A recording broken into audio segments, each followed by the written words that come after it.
Hey guys, I got the talents for Mop for you. I hope you all enjoy. I'll have 3 other videos for you after this, and I hope you like, favorite, subscribe. Y'all take care.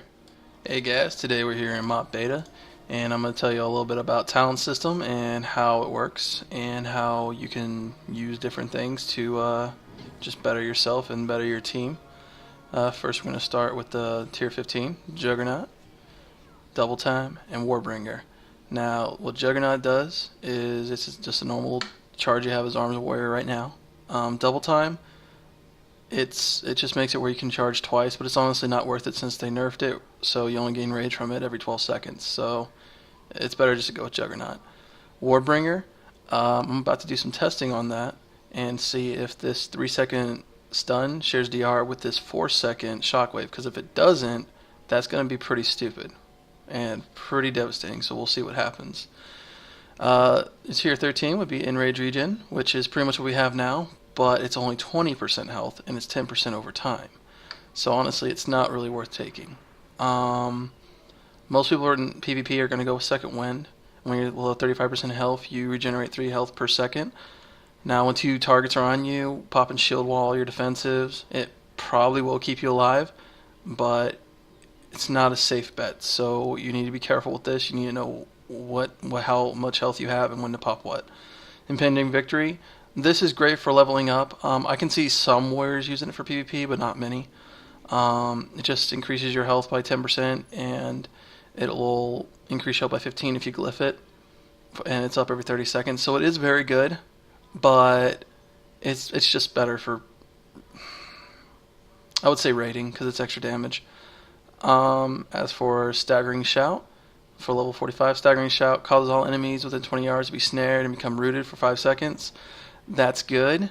You no longer have an immobilization, so you can't double hamstring people anymore. You gotta understand that. But it's not worth giving up Piercing Howl for. Piercing Howl, and now Piercing Howl is no longer a 6-second duration, it's 15 seconds. So it is a hamstring, only it's an AoE hamstring. It's completely worth it. You need to take Piercing Howl for PvP. Then there's Disrupting Shout, interrupts all spell casts within 10 yards and prevents any spells in that school from being cast for 4 seconds. Pretty much the same thing Blood Elves have. So, yeah, it's viable, but it shares DR with everything else, so you need to be careful with that. And also keep in mind, you can glyph Gag Order, so this will also DR with that. Alright, we're going to level 60. Blade Storm. They up the damage to 120%. It still does little to no damage, and it can be disarmed. It's still not a good talent. It's just not worth taking over Shockwave. Shockwave is up every 20 seconds. It does decent damage and it stuns. It's an AoE stun. It's pretty much what it does in Prot right now. It stuns for 4 seconds. This is an amazing ability. It's gonna complete, if you play WOD, if you play KFC, really anything, use this on a melee cleave, they're screwed. It's amazing. The next one is Dragon Roar. This does a lot of damage, and it's always a critical strike, but it only stuns for 3 seconds, and it's on a 1-minute cooldown. So that means you're not gonna have stuns when you need it. This is straight up a damaging ability. Or if there's a whole bunch of people on you, it'll blurst them back, and you'll have a chance to peel. But it's only up 1 minute. So it's honestly, I'd probably use it as PvE purposes. I could see it as TSG maybe, but not really. Level 75, Mass Spell Reflect. This is going to be huge. This is going to be game breaking. This puts a Spell Reflect on everybody in your team. So, say you know that someone's going to get poly, but you're not really paying attention to who. You just put that, okay, everybody Spell Reflects one thing. And obviously that poly is going to be one of the things Spell Reflected. It's huge. It's going to be game breaking. Especially when there's like a chain CC going on and you need to not let your healer. Do not just spam this whenever people are trying to shatter you and stuff. This is a game breaking ability. It's up every 1 minute. It's big. Safeguard. This is really big too. You do not need double Spell Reflect if, say, you're versing a melee cleave. Safeguard, it'll get you out of movement impaired effects, and it will reduce the damage taken by 20% for 6 seconds for the person they're on. So say they're on your healer real hard, so you intervene them. Okay, well, boom. That's 20% damage reduction, including whatever else they put on themselves. It's an amazing ability. I would recommend that for any melee cleaves from what I've seen so far. Vigilance. This is good, but let's make this very clear. The 30% of damage that is taken is given to you. So you're going to take damage back.